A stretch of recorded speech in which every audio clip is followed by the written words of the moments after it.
Okay, hey everybody. This is the long-awaited Hollies terrarium video that we're gonna do. I figured we'll talk about how we're gonna do it for a few minutes, and then we will actually do the physical work probably tomorrow, maybe the next day, and then come back and show you the finished product of what we're doing. This tank in particular is going to be a tank that Holly got for the Cuticuense and Warraquenum plants that she is trying to grow from small to large. They've got some specific needs, most notably super high humidity. So given that, we splurged on the mister. That's the mister right there. Let me see if I can get closer. There you go. Misting machine from PetSmart.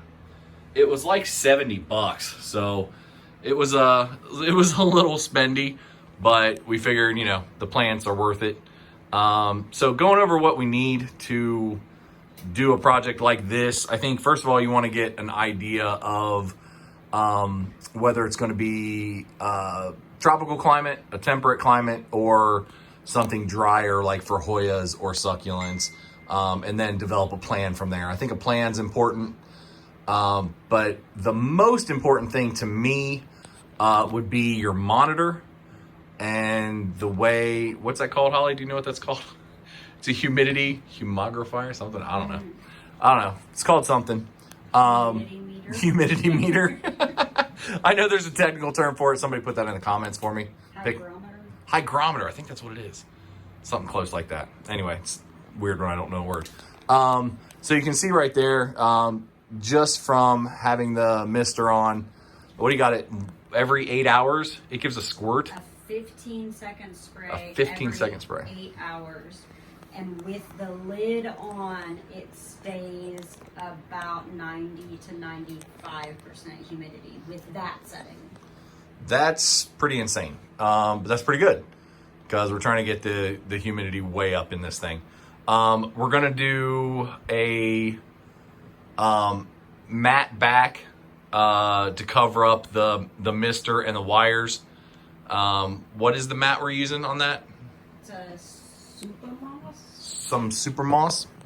Okay, and some alternate moss. Right. It's not real moss. It's just like it's an felt. Alternative Yeah, sort of moss. and you can use use it for like a climber or a shingler. So something she can put in the back there, and we'll cover that up. Now the substrate that we would normally use when we started a tank, we would probably use the ITN mix, which is a pretty basic, almost aeroid mix. What would we put in that, Holly, if we were just starting with a basic terrarium? What would you recommend? Just basic organic potting soil, and then we add orchid bark and worm castings, perlite, some cocoa husk. Husks sometimes. Just kind of depends on what we're using it, but the basic mix are those. Right. And I'm going to go over the top of you and show your tropical tank that she has next to her desk. Well, it's on her desk next to her computer, and that thing is super tropical. And you use sphagnum in the soil as well, Holly? Yes, so I have sphagnum in the tank and in the soil to hold the humidity higher. Nice. But that one only stays about 75 to 80% there. Okay. And use a little mushroom humidifier in that one? Once a day. Once a day, you fill that thing up and just let it run all the way? Yep. And as you can see in there, we've got the old analog meter up in the corner to measure it. Like I said, it is critically important that you know the conditions in your tank, no matter how you get to them. Whether you're using a heat mat, like we're gonna over here, and you can see underneath we've got a seedling mat that we're gonna put under there. You can get those with or without thermometers that go on them, and you can adjust it. But we don't. We just turn them on and leave them go. Put this on here and then start it, and maybe that'll. Okay.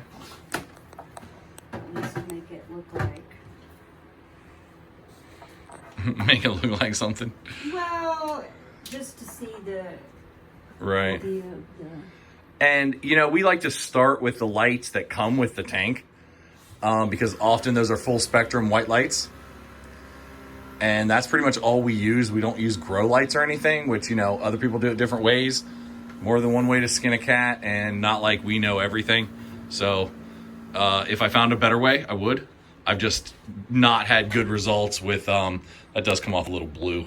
I wondered if those blue lights would, does it? a little bit. No big deal. Oh shoot, I've hit something now. Okay, so let me see if I can brighten that up a little bit. Okay, anyway, so yeah, however you find that you can get it done with getting your humidity up and getting the heat right, because you obviously don't want your heater to be, you know, your heat in your tank to be like 65 or below. That's not going to cut it. I think you definitely, for most plants I can think of, you want to be over 72, 73 degrees, all the way up to like 80. My tank up at the shop can get up to about 78 degrees, and I find that's fine. This tank obviously right now is at 74 with 78% humidity. Now this, The lid was off. and the lid was off, exactly. So it's going to heat up a little from there with the heat on, with the mat turned on, and so this substrate's different than the substrate we just talked about. Yes. So what is this substrate, Holly? This is just going to be leca, some fine orchid bark, like 1/8 inch to 1/4 inch orchid bark, charcoal, and sphagnum. Okay. And So no actual potting soil in this. interesting. And that's going to be a mix that was recommended just for warqueanums because apparently For the they're anthuriums. but Anthuriums? Yeah. because anthuriums are super hard to grow. Apparently, We're gonna see. not easy. We're gonna find out, right? There's your little guy right there's the warqueanum right there, and there's your cuticuense right there. And then some other stuff she's going to put in. Luxurians radicans is going in there. Right there, Luxurians radicans. Nice. What's this on the end right here? Which one? That's the Alocasia adora variegata. Very nice. Variegata. Very That's nice. seersucker. That thing's cool. That is cool. Little terrarium plant. Nice. So, I found that tanks don't mind being overcrowded. That a lot of times you don't know to plant stuff too close together. You want to spread it out a little bit. To me, you want to watch to be sure they're not fighting too hard for space, and one of them's not choking the other one out, because every now and again you can get that. But otherwise, they can be pretty crowded, and I think you'll see when we put this one together, especially the way we've got the other one over here, that you can put them in there. Magnus, can you calm down, please? Thank you. Say hello. Say hi, Magnus. Say hello, Magnus. It's Holly's dog. Loves Holly to death. All right. He's my child. He is your child. Yes, absolutely. So, okay. And then let me think if there's anything else. Is there anything else you can think of, Holly? No. You want to watch that humidity? Everything in there. See, that humidity's already gone up 6%. Heck yeah, it has. Just from putting the lid on. So what about feeding? What about fertilizing? How often do you fertilize?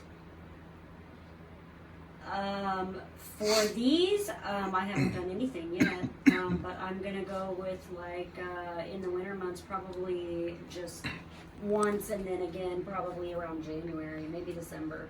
And we like to use Newt. Only gonna stick with Newt. Yeah, but I water with Newt every time. That's not really a fertilizer to me. That's more like a multivitamin. Multivitamin? Yeah. It's got 5 different types of fertilizer in it, though. Yeah, but that's like their multivitamin. Okay. Not every day. All right. Well, every water. It's not nitrogen based, so it's safe to use all the time. Yeah, and it does a good job for us. And we really like to root and propagate with it. So, okay. Any questions, leave them in the comments. And if that turned too blue at the end, sorry.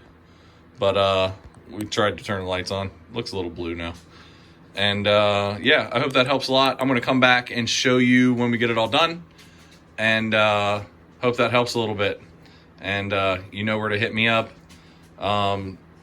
check us out on Facebook, in the Node group.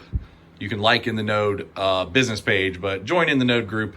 And then you can ask me and Holly questions or just leave them in comments. I'll see if I can get to them, even though we are super busy doing the plant thing all the time. All right, now you're in the Node.